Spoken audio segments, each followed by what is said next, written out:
পাতায় পাতায়। যাই বলিস সাধু, ভাগ্য করে স্বামীটাকে পেয়েছিস রে, খুব ভালো।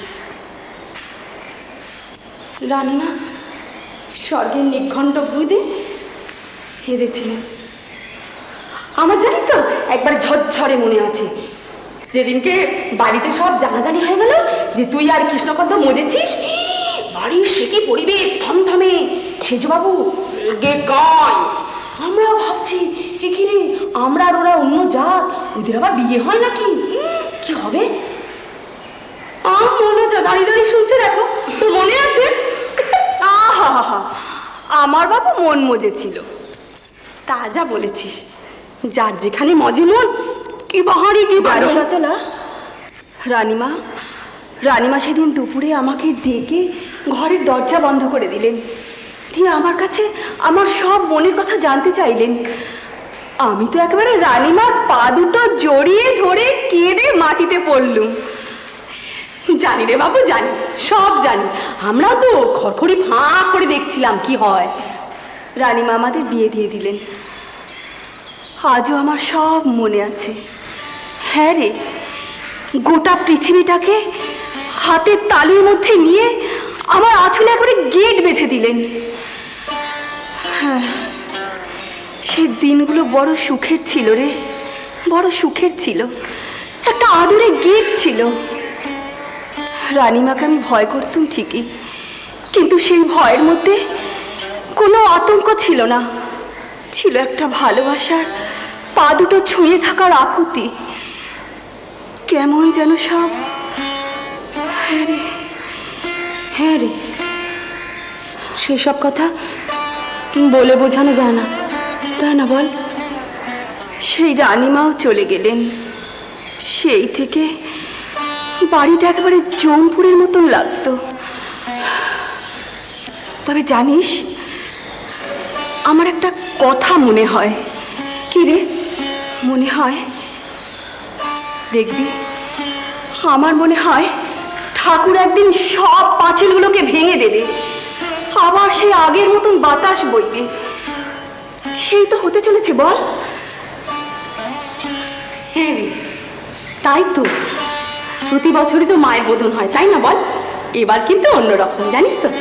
সেজবাবু বলেছেন যে ঠাকুর এসে এবার পুরো পুজোটা এখানে থাকবেন, তাই নাকি? হ্যাঁ। মা গো, মা, তুমি তো সব শুনলে। মা গো, তুমিও আমাদের সঙ্গে এই কটা দিন থেকো। মা, তুমিও আমাদের সঙ্গে এই কটা দিন থেকো। মা, তাই থেকো মা, তাই থেকো।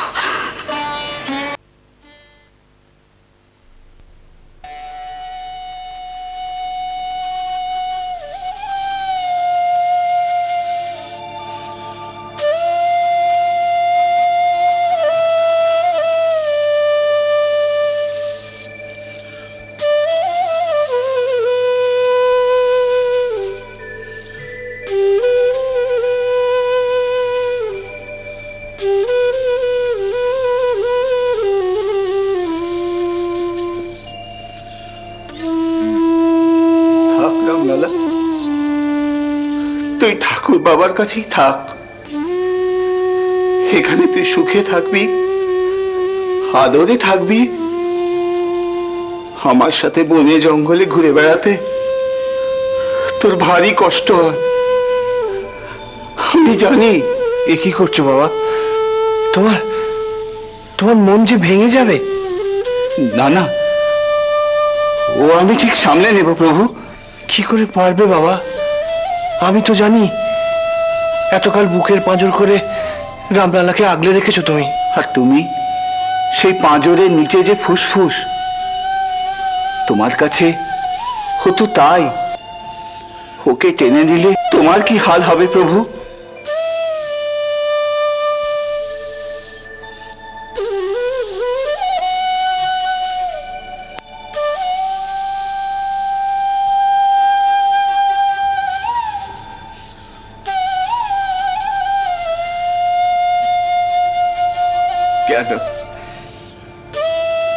কেন তুই আমাকে এভাবে টানলি? কার টান কত বেশি সে জবাব ওই দেবে। এমনি এমনি এমনিও কি আমাকে ছেড়ে তোমার দিকে ঢলে পড়েছে?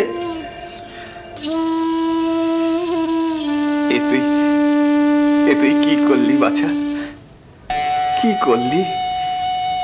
আমাকে ছেড়ে কেড়ে নেবার দোষে দোষী করলি। কেন কেন আমারও বা এই আকুতি এলো? কেন কেন প্রথম থেকেই তুই আমার মন কেড়ে নিলি রে? শোনো ভগবান, এমন ভাবে কেঁদে কেটে তুমি আমাকে আর পাপী করো না। এ কদিন তোমার দেব সঙ্গে থেকে আমি সত্যিকারের ভালোবাসার স্বাদ পেয়েছি। এই মন্দিরের আনাচে কানাচে কত দেব দেবীর অধিষ্ঠান রয়েছে, অথচ তুমি তো তাদের টেনে নামাওনি। তোমার স্বার্থ গন্ধহীন ভালোবাসার টানে তারা নিজেরাই নেমে এসেছেন। এই যে আমার রামলালা আমাকে ছেড়ে তোমার কোলে গিয়ে উঠেছে। সে তো তোমারই পবিত্র প্রেমের টানে গো। তোমার কাছ থেকে শিখে নিয়ে সেই ভালোবাসার রস আমি আমার মধ্যে জড়ো করেছি। তুমি কি বুঝেছো আমি নিজেই জানি না গো, জানি না।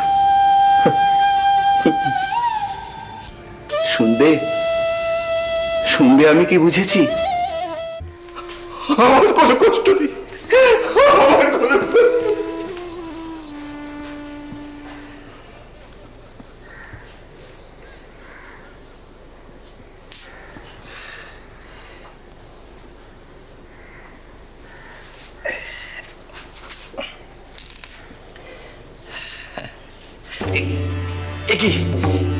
একই দাদা, আরে বাবা এদিকে এসো, এদিকে এসো, ধরো ধরো ধরো। আরে বাবা, কি গো, কি প্রচন্ড ভার! ভগবান তো পৃথিবীর ওজন বইছে গো। এই দেখো, এই আমার আমার আমার আমার কোলে ফেলে দিয়ে চলে গেল। আরে আরে কি হয়েছে কি?